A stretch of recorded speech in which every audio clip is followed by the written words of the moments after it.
So if -7 times, or -3 times 7 is a positive 21, the only way that happens is if this is negative. I hope you guys can see that. Okay, because now check your answers, right? -3 times -7 is a positive 21, but 4 times a -7 is a what? -28. So we have figured out the hard additive inverse. I hope you guys can see that. Try it on your own real quick. Do the Punnett square first and then find out where the negatives go. All right, last little setup on here, guys. Hopefully you paused it and it works well for you. Make sure we write this. So this is -2CD, and then it doesn't matter what goes next. I'll go plus C plus 8D minus 4. And this one, same thing, okay? It's going to be -2P squared. The key is, let me write above it because I didn't give much space on this one. The key is making sure you guys put this in the standard form first, right? So negative, otherwise it won't work. But you need to learn how to practice how to put it in standard form anyways. But if you don't put these things in standard form, this process won't work. -2CD, that's a C, an 8D, and a -4. All right, let's see if it works. All right, the only thing this shares in common is a 4. This shares in common would be a C. Vertically speaking would be a 2 and a D. And vertically speaking here is a nothing but a 1. Okay, they do share a 1, so hopefully you guys caught that. Okay, because C times 1, 4 times 1, but once again, we got no negatives on the outside, but there's a couple negatives on the inside.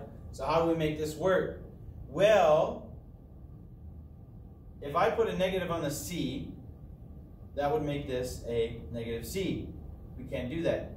However, if I put a negative on this 2 right here, this would make this a negative. So let's tag a negative here. Once again, if we do that though, we're going to have to make sure that this number is what? Negative, because negative times a negative is a positive.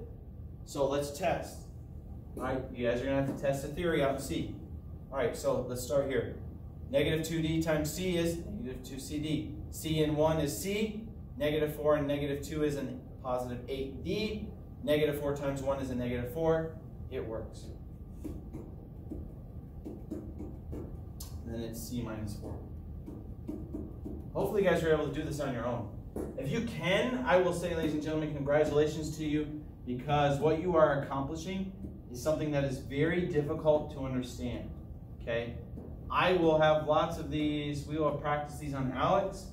I will want to make sure you can factor backwards. So if you didn't use the Punnett square in the past, I'm sorry, but you will, because this, ladies and gentlemen, is the easiest way to do it. Are there other methods of grouping? Sure, but what we're doing is kind of a master grouping that's keeping everything in order and not making it so difficult, okay? So on here, this is a -2P.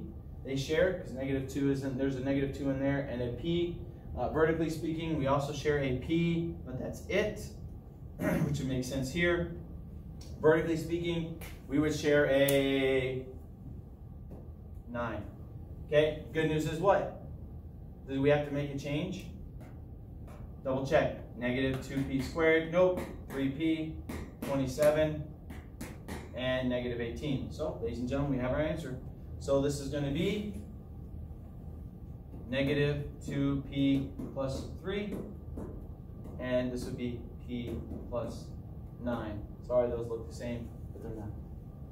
I hope you guys understood how to do this lesson. Challenging, yet doable, if you do the reverse Punnett square. And I can't stress enough, ladies and gentlemen, we will be doing this a lot when we covered standard form, especially factoring with an A value in front.